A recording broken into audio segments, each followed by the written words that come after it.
My name's Jess and I'm a member of the Second Wave team. Second Wave is a youth arts charity based in Deptford. Walk down Deptford High Street and you'll find us on the first floor of the Mission building at number 1 Creek Road. From our dedicated studio and rehearsal rooms, we run regular youth arts programme, offering local young people opportunities to get involved in the arts. A youth arts process is a good way to develop your skills and confidence. From participating in workshops, supporting your peers, to engaging with your community and volunteering in meaningful ways, a youth arts practice can help you take the first steps into a career in the arts. Starting and then sustaining a career in the arts can be a long process. Access to experienced tutors and mentoring, safe spaces for you to make mistakes and learn from them, hands-on training, and most importantly, opportunities to work with others is vital to developing your craft. Often, the cost of these provisions can be out of reach for a lot of young people. Making youth arts programmes affordable can make all the difference to young people who want to train in media and performing arts. With Lewisham as the London Borough of Culture, the Creative Futures Initiative is exploring issues around access to the arts. At Second Wave, we have invited a group of professionals, all at different stages in their careers, to share their insights. Together, they discuss how young people can overcome the barriers they may face when pursuing a career in the arts. Right, cool, fantastic. Hello, everyone. For the next hour, we will be discussing creative futures and celebrating youth arts. Today's event has been organised by Second Wave with the support of Lewisham's Arts and Culture team in celebration of Lewisham as the London Borough of Culture for 2022. Woo! Yes, yeah, woo, woo, woo! So I see some familiar faces, but for those of you who have not been to Second Wave before, or maybe don't know the history, I would like to give you a little bit of that. So, Second Wave was first established in 1982 and based in the Albany as a performing arts project for local young women. After moving to this building that we're in today, Second Wave became a space for young people, both young women and young men, to explore their interests and abilities as young artists and professionals.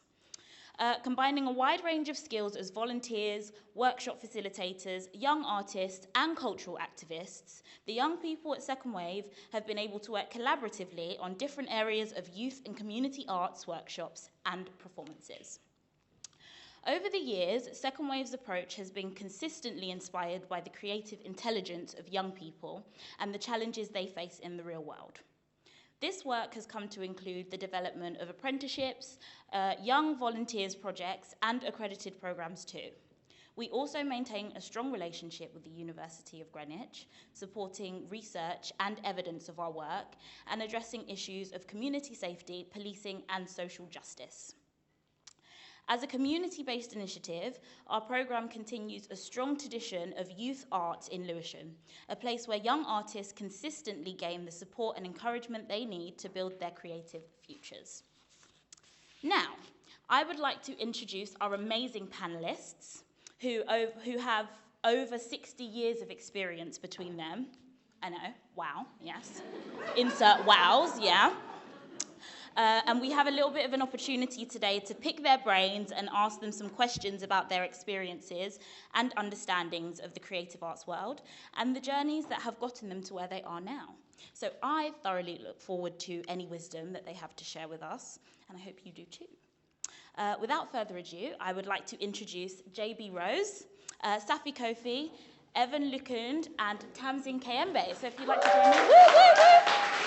Come on the stage. Yes, fantastic. While they're doing that, what I will do is give you a little bit of information about our panellists before we delve into all the questions that we have for them. So, the lovely JB Rose was involved as a young member of Second Wave in the mid-1980s, developing her skills as an actor, singer, and songwriter.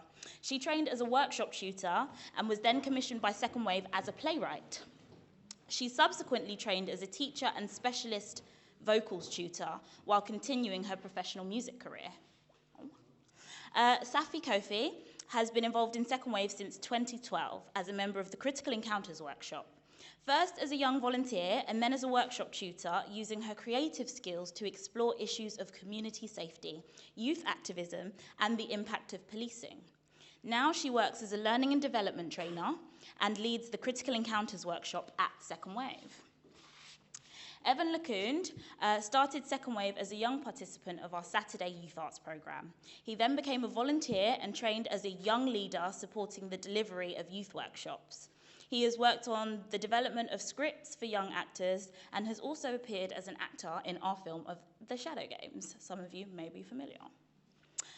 Tamsin Kayembe was first involved in Second Wave as a young person interested in spoken word, music technology and poetry. Then became an apprentice workshop facilitator and MC at Second Wave, now working in a variety of youth and community settings addressing issues of underrepresentation and the experiences faced by young women artists. So, to kickstart us all off, I have a few questions for our lovely panellists, and then what I'll do is open the floor for all of you guys who also hopefully have some fantastic questions too. So, firstly, Safi. Hi. Don't be nervous, don't be nervous.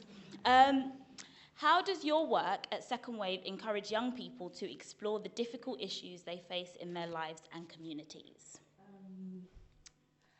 I think the most important thing about Second Wave is the space, and just having the space to have difficult conversations that you may not be able to have at home and you may not be able to have at school.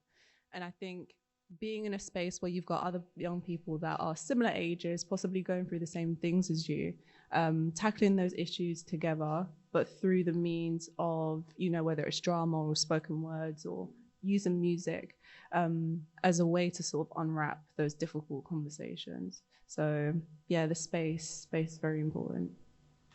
Thank you very much. As a workshop facilitator, why do you need a safe creative space to build collaboration with other young artists?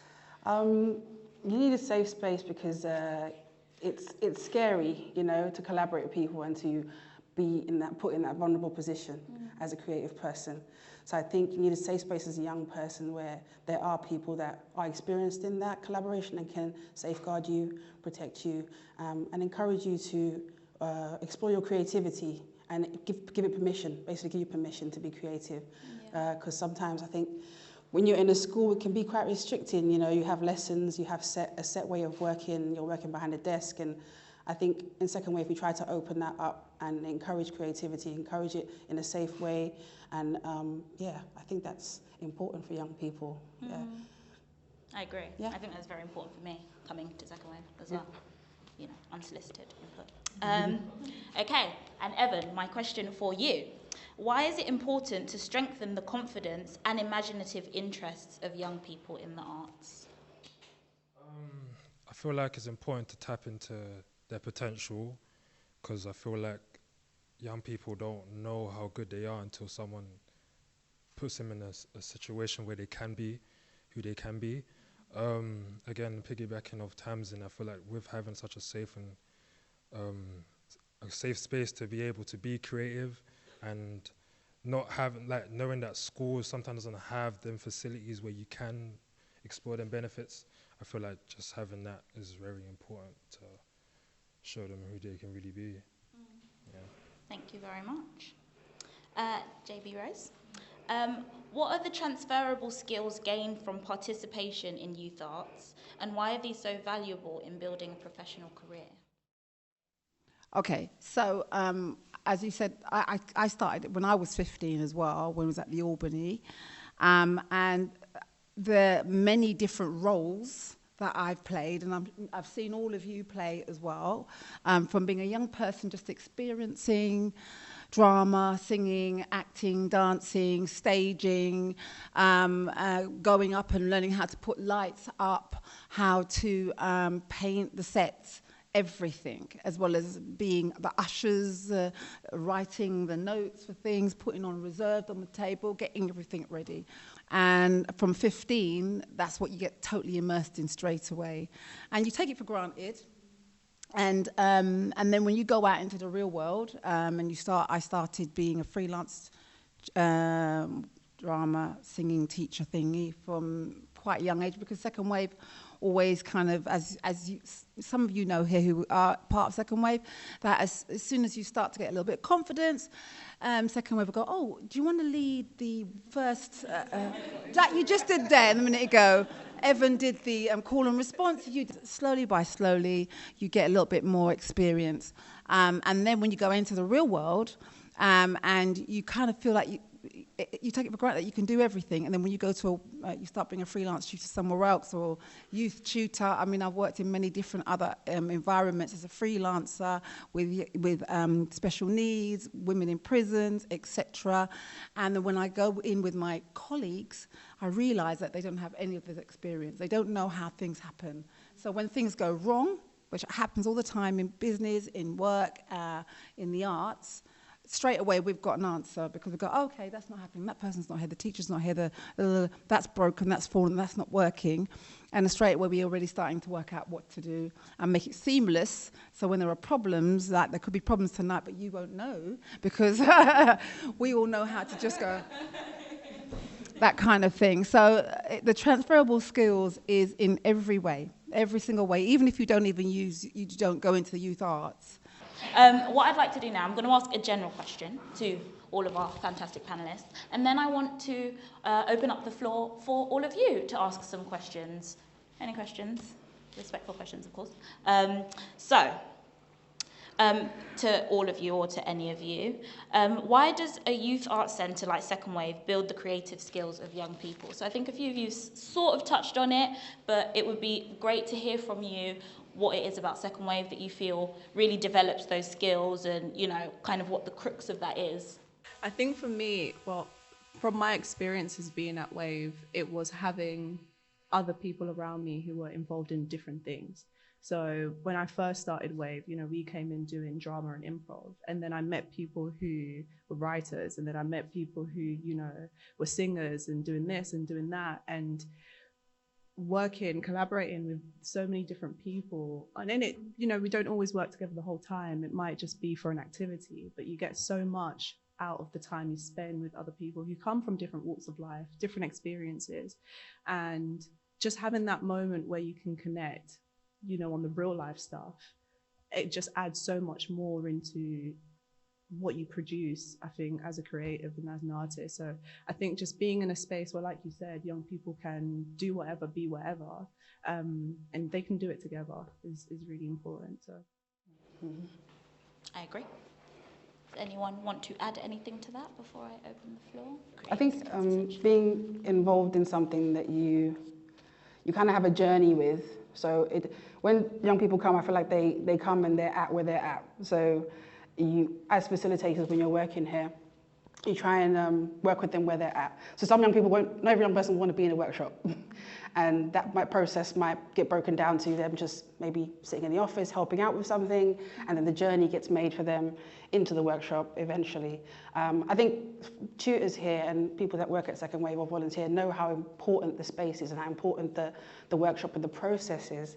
It's very rich, and we understand it can be quite daunting and quite intimidating. We have that understanding. I think it's important to have that understanding. I think that's kind of like a youth arts philosophy almost. You understand that the arts can be overpowering for some people, but also can be so good for some people. And some people respond so amazingly to it and just run with it. And I think all those dynamics are really important for young people to feel like they have a sense of themselves and a sense of their life's progression and the imagination of where they can see themselves. It informs all of those things, and I think it all has a knock-on effect, it all has a ripple effect.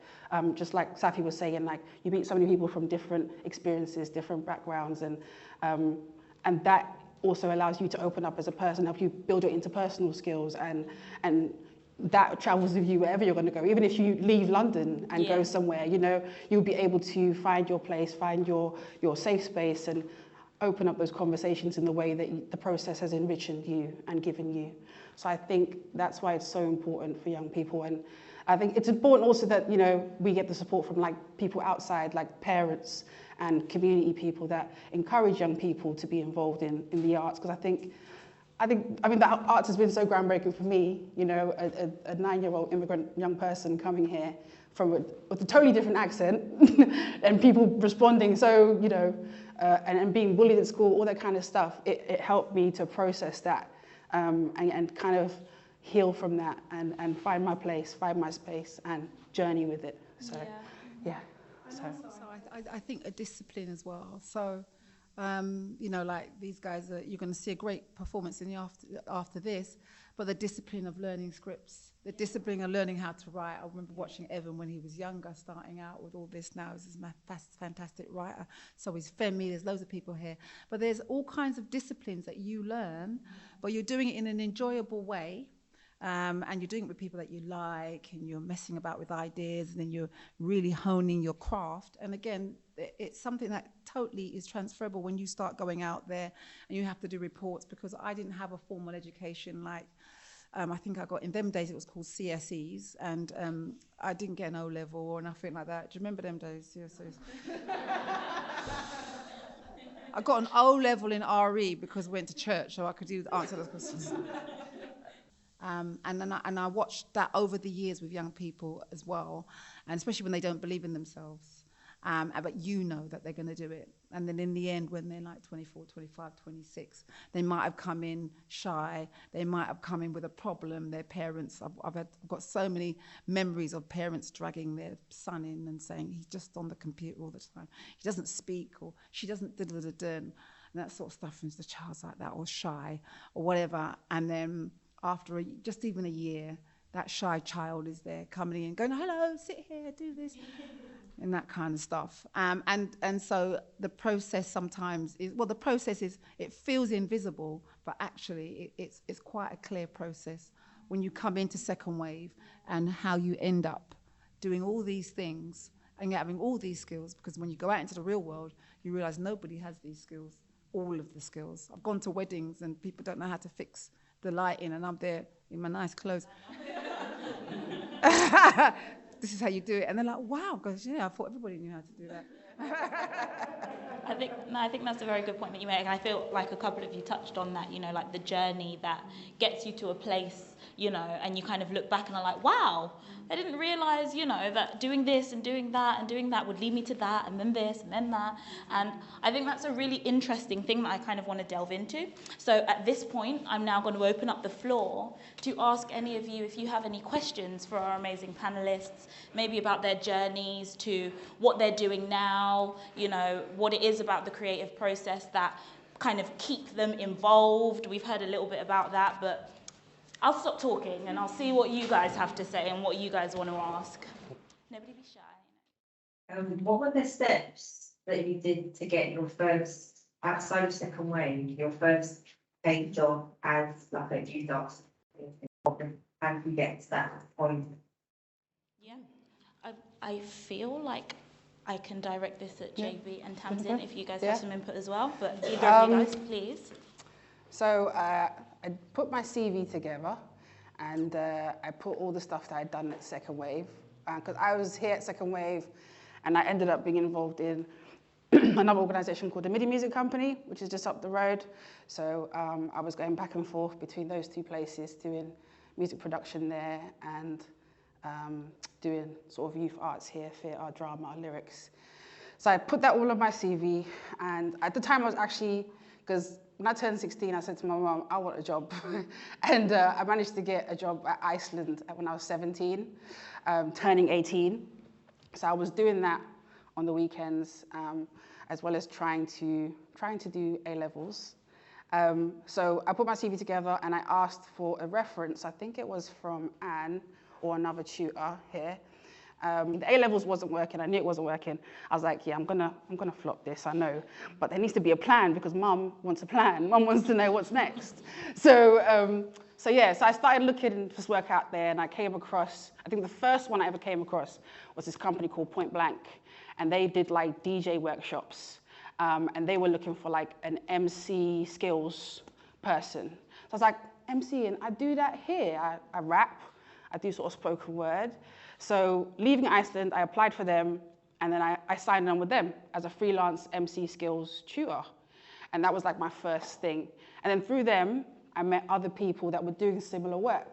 So there were other like DJ, some MC workshop skills people. And then they started putting me onto other places. And eventually it kind of also worked out that a lot of tutors that were here already knew about projects, and they would kind of like refer me or say, Tamsin, there's this, check this out.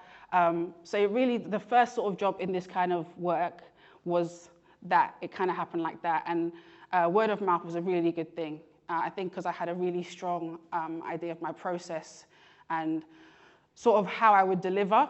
Second Wave helped me hone those skills about, like, I can't remember who said it, you get pushed into running a workshop. So I got pushed into planning my own workshop and running it while I was here, and just using the skills that I saw other tutors use and do, I kind of let that inform my practice.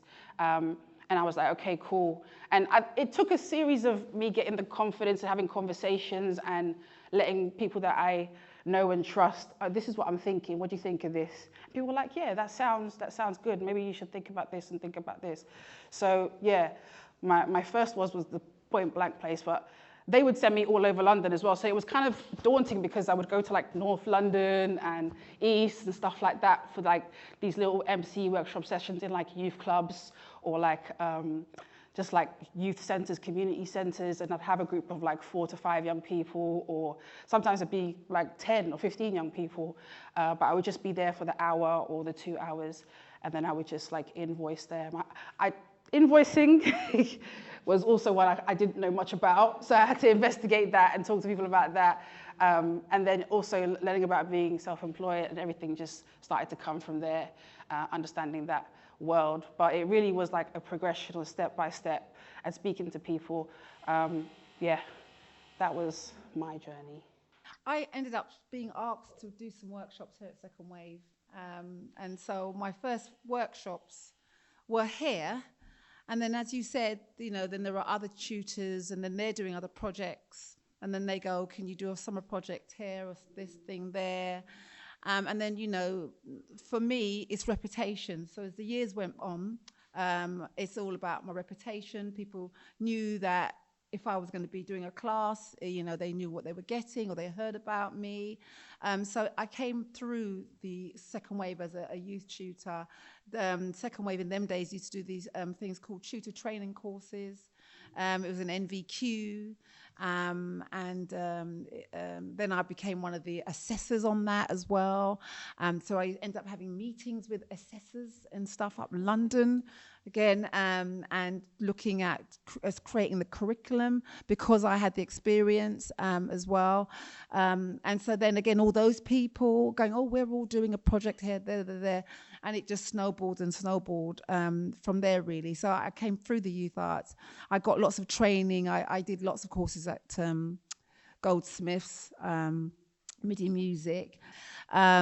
So yeah, it was like that, really. It is more that I did have a CV, so sometimes I would have to show my CV, but eventually, quite quickly actually, the reputation, oh, she did that show, or she did that thing, or she did the da-da-da-da-da, and that kind of happened, really. And I've got to say, I was thinking about that today, which is I've never really had to kind of go out and say I'm available for workshops because of the reputation that kind of snowballed and built ever since, really. Yeah. Very nice. I even forgot, actually. I've done so much at Second Wave. Things are coming back to me. I did a creative leadership course here at Second Wave. That is what springboarded as well the CV, because I did that, and that was about leading a workshop. Yeah, and running my own sort of, I think at the time, it was young women sessions, actually, young women writers sessions that we were doing. Yeah. Yeah, because I was going to ask, because I was like, I know Second Wave does, you know, give you the confidence to kind of make those leaps, but that is a leap, you know, to kind of start going out and leading workshops. So that makes sense. You did a course and it kind of gave you that confidence. But that happened. I can just say one more thing also. Sorry. While doing the freelance stuff, because it will fluctuate, you get the most work in summer. And then during the winter times, you don't have that much work. So I would always be in a course or something. So I flopped my A-levels, only left with like 1 A-level. Then after that, I said, okay, I want to do music. So I went and I did music engineering and music business. Yeah, I had to travel all the way to Kidbrooke to do that. And then I did freelance a bit more, and then I was like, okay, I need to get something else. So, because I had so much experience of the freelance stuff and doing music and that, I went to do a community, applied social sciences community and youth work at Goldsmiths, which I wanted to bring all of it together in terms of my youth work experience and my arts stuff. So yeah, so I was always studying something as well as doing the freelance work, as well as doing here at Second Wave and running workshops. So that's interesting that you mentioned that, because it's kind of like a, not quite the traditional route, but it's still, you know, you're still gathering all of the kind of skills and different qualifications, and you know, and it took you somewhere else. So I think that's an interesting point. I'm interested in that, but I am talking a lot. So back to the audience. Do we have any other questions for us? Yeah. Could I ask Gavin a question? Why do you think it's important for young men to be involved in this? I feel like, as guys, I don't think we want to tap into our drama or creative aspects, because I feel like sometimes, well, I say me personally, I feel like I was juggling between being creative in the acting space and doing sports. And I felt like I was obligated to pick one. And just from when I first came here, the only reason I came here is because I knew that I didn't have no training. So I just came here, Mum brought me here and said, yeah, you can also do this, you know, there's no one-way street in life, you can actually do both. So I feel like it's important for guys to know that there's not only one way to do something. Let's say you want to do sports, that is perfectly fine, but you can also do creative as well. There's no need to pick, you can flourish in both. Is it more difficult in some ways to be a fan, do you think, to get involved in drama and things like that? It depends how confident you are, but I feel like it's important to talk upon it amongst guys as well. I feel like guys don't want to speak about things that they're not sure about between themselves. So I feel like it's important for them to have at least communication and just say like, all right, cool, I like to do this. You never know, your friend could be like, yo, I like that too, you know, like maybe we can, and then start building something from there. So yeah, I think it's important just to just branch out and just say how you really feel about if you really want to do this or not. I had a question about careers in arts. So this is, for other young people who might be watching this. And so the question really is about access to arts.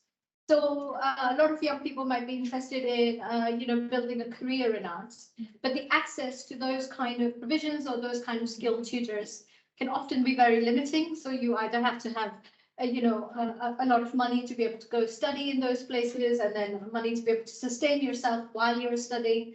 So my question really is, for those young people, would you say finding places where community arts provision is there could be helpful in building a career in arts?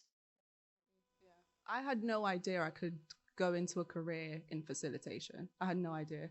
And I started the same as everybody else. Got shoved in there.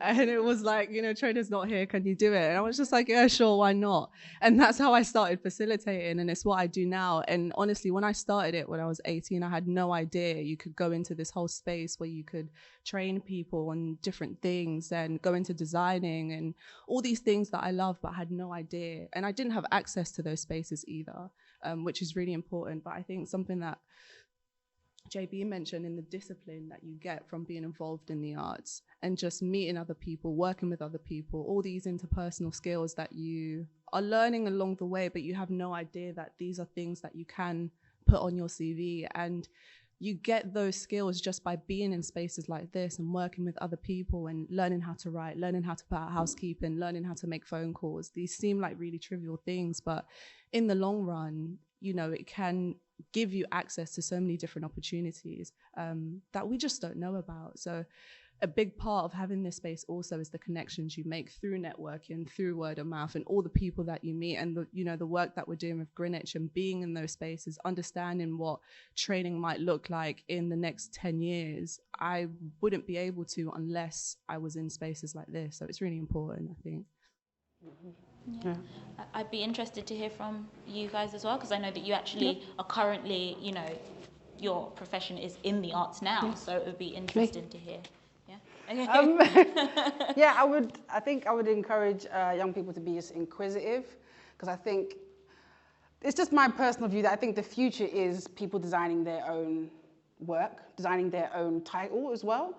I think I was on social media today, and I saw someone that's a chemistry facilitator for a cast. So she works with the cast to make sure that they have chemistry. And I was like, that's group dynamics. I'm sure that's group dynamics. I was like, that's it. I was linking the dots in my head. I was like, that's something I can add. Maybe I can do chemistry. I can work for cast. So, you know, I was inquisitive about it. I was like, what is that exactly? So I've got a bug in my brain now to find out what exactly this role is and if I have some of the, do you know what I mean? So just be inquisitive and also because I'm a creative person, I like certain things and I geek out about the things that I like. So be a geek, yeah? If you like, I don't know, whatever it is you're into, because I'm really into music and I'm really into the bass lines in music. So I follow bassists and you know what I mean? So really be a geek about whatever it is you really like doing. And that will also enable you to find things and be like, oh, that's a job role. Maybe I can do that. Maybe I have those skills to do that. And yeah, and just research, and I would encourage that kind of thing. That's, yeah. I agree. So I love singing. I like geek out, yeah. So I loved singing, so I was always singing, and then I was always going wherever singing was. When I got old enough, I used to go to lots of, they used to call them, not open mics, but karaoke nights. They're the special night. Singers' nights. So I would go to every single, I'd go on my own, Billy No Mates, always me. Do you know what I mean? I'd go and just go and sit and watch. You know, I wouldn't sing, I'd be shy in them days, but just watching. But also, yes, joining all these sorts of organisations. Most theatres, even if you're not in Lewisham, they always have a youth arts. And just going there, and your peers are the people that are going to be the people. People always going, oh, I want that director and that person. And anyone I know, including myself, the work that I've got, and I've even written stuff for TV in my time, it wasn't because I knew the producer or the director, it was my peers who were going, come, let's all go in there. I know, blah, blah, blah, blah, blah. So, you know, when you're making your contacts with your people, we're all here now. And then, you know, you just don't know what's going to happen, that sort of stuff. So, yes, through youth arts, be a geek, enjoy what you're doing, enjoy. And if you're shy, like you still can't sing in front of people, but in your house you can, get really good at it because eventually you'll get confidence to be able to sing in front of people and that kind of stuff. So it's just, don't give yourself a hard time and take those little small steps because before you look, you're far ahead than you thought you were. Sorry again, I just gotta add on to that point because I was just literally, while I was hearing, I just think about my own self. And honestly, I feel like with myself, I don't even know what the things I do until someone tells me all the things I've done. Like, if you tell me honestly now what I do, I can't really tell you everything that I do because I generally feel like I don't do anything. But everyone's like, what are you talking about? You done this, that. And then when I go relate and think back to that, I'm like, oh yeah, I really did do this, that. And just again, like Bev was saying, was just like having skills here that you didn't know that you can unlock and achieve to the point where now you're getting pushed into places where you have to do it, and then once you do it, you're like, oh, I can actually do it. Like when I first came to Second Wave, I just thought I just came here to act. Now I'm here in a situation where I'm facilitating, I'm somehow doing scripts. Like I didn't think I would be able to do scripts. I'm script writing, I'm doing more musical work than I ever thought I ever do in my life. And all the little things there that I never thought I would get involved in when I first came has completely just changed my way of thinking going forward. So. And you never stop being a creative. I think sometimes people have the idea that, you know, if you go and work hospitality or if you go and work corporate, all of a sudden you're not a creative anymore. There isn't a definition of what it means to be an artist. And so when you are stepping into different spaces that don't feel like a creative space, your creativity can still follow you in what you do, you know? So I think it's about finding really where you can bridge the gap and find the connection between the two in whatever it is you're doing, whether that's writing or, you know, if you're in hospitality and you're talking to people, those are skills that we learn in drama, you know, and improv, and it just follows you everywhere you go. So, yeah. And that makes me think as well, I think, so you kind of all touched on it a little bit, but I think one of the amazing things about a space like this and being around other creators and people who are interested in the same things as you is that when you're doing things and you might not, you know how to list all of the things that you're doing, there might be someone else who has maybe that experience who can say, no, this is this, or this is, you know, this counts as facilitate, this counts as script, this can, you know, and you might be modest about it, and or maybe it's not modesty, maybe it's you just don't look at it in that way, and there are people around you who have similar experiences who can say, no, you can put that on your CV. That's, you know, you can word it that way, and you did that, you have that experience, you know, and I think that's an invaluable thing as well, and that you made me think, I swear by that. I don't have any formal qualifications in really anything after school, but I've had a lot of experiences. Second wave, you know, I've been in hospitality, I've had my finger in a lot of different pies, and they kind of, it's a tasty pie, you know? It makes for great experiences, so I agree with that. Any more questions? Yeah, your question? Social media is so powerful, but also can be the root cause of a lot of issues, and you know, it really impacts young people's mental health, etc. And as artists and facilitators, I wonder, is that something that you use in a powerful way and you find it empowering to share your art, share who you are, or is it something that you struggle with and you need to boundary? I think I'm very boundaried about social media. Yeah, I'm very protective. I am in a part of a music collective, and we put out music, and we do that, we market that, and we put it out, and that was something that I did separately, and I worked with my partners in music and stuff like that, and I was a part of it. So I'm very, very, if this is for this, this is for this.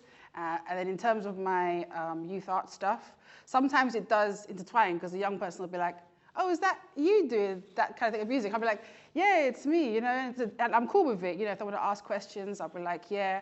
And I'm very responsible about that. So the content of music that I make reflects who I am as a person, and it reflects me as a youth worker. So I try not to use derogatory language or talk about things that I feel are, you know, just, I'm not really the aggressive rapper or the, you know what I mean? I'm not going to go down there, where I keep it true to my experiences and true to life as I see it.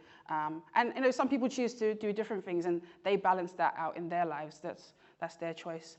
But I'm very boundaried, and I'm very particular about the way I want to use social media. And I temper myself as to who I follow and who I want to, like I said, I geek out. So the people that influence me, the activists or the musicians or the script writers, playwriters, whoever, I follow those people, and their content is what I would consume. So yeah, I'm very bounded. And I see it as a tool. So I'm also planning on how I want to use it for future stuff. And yeah, that's just the way I am with it. But I do have my own general social media, which I only have certain people that follow me. So I wouldn't add young people to my social media necessarily. If they found me somewhere, they want to follow me, I wouldn't necessarily add them at first. But you know, if they sort of leave, because it's been like, Femi is someone I've known since he was younger. So he's like grown. So he like follows me now. Femi's at work. He films, you know, he does all these things. So Femi's cool. But I think if they're a young person and they get quite attached to that, I'll be like, and if they want to have a conversation about it, I'm more than willing to talk to them about that, why I need to create that boundary. So yeah, that's how I practice it. Interesting. It's a love and hate relationship for me. I think personally, I mean, I still don't have a Facebook, so I'm not really on social media in that sense from a personal perspective. So I think need to get better at that in terms of promoting what it is I do. I think something that we all struggle with is celebrating our successes and putting those out there. So I think that's something I do need to get better at. But then on the flip side, from a facilitation point, and just from the work that we produce here, social media is so intertwined in young people's lives, what they do, what the current issues are. And so when it comes to the creative process, planning workshops, what we're going to talk about, what we're going to focus on, a lot of that does come back to social media. So even though I don't really use it in my personal life, it is very important for me to still know what is happening, what the streets are saying, basically. It's important to know because it does influence a lot of the decisions that young people make. It influences where they go, who they hang out with, which of course feed back into what we produce as creatives. So yeah, it's 50-50. Well, I use social media quite a lot now, and I've built taken me 4 years now. I've got my own YouTube, JB Rose Singing Vegan Mum, and what I do is I'm a vegan chef, but also I'm a singer. So I've been singing for years, and before the social media, I had lots of doors shut on me because of all the reasons why there's only one black singer in every major record label. I had loads of doors shut at me. Oh, you're a great singer, blah, blah, blah, blah. And even gigs and all that sort of stuff. When social media came along, then everything opened up. I could, number one, I created my own label. Number two, I then could make my own music, put it out there. And basically, I believe social media is for us to use. You use it for what you need to use it for. I think that's really important, and also what you said, Tamsin, about being really specific about who you follow. And I'm not an artist in the same way as you guys, but I have to be very careful with, who I follow, because if you kind of go down a rabbit hole of following people who make you feel a type of way, or make you uncomfortable or make you self-conscious, that can be a slippery slope, and it starts really small and it gets big. So I think being very conscious of who you're following and just follow the people you're geeking out at, it's a really healthy way to do it. And beautiful. Thank you very much. Thank you. Thanks, everyone. I think that was a fantastic note to end everything on. So again, thank you for that question. And thank you to everyone for being here and taking part. Thank you to our amazing panelists for letting us kind of delve into your expertise and ask you lots of questions. Yeah. It goes like this. Yo, young girl, living out your dreams in a cold world. I see is defeat, but it's your world. Maybe you can face it in your own time. One time for your own time, young girl. Living out your dreams in a cold world. I see is defeat, but it's your world.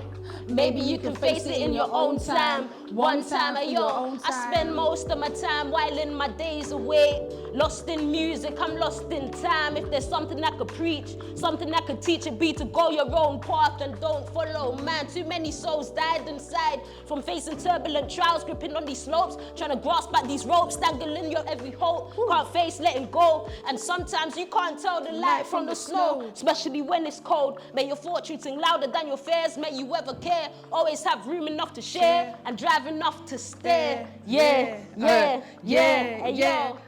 Young girl, living out your dreams in a cold world.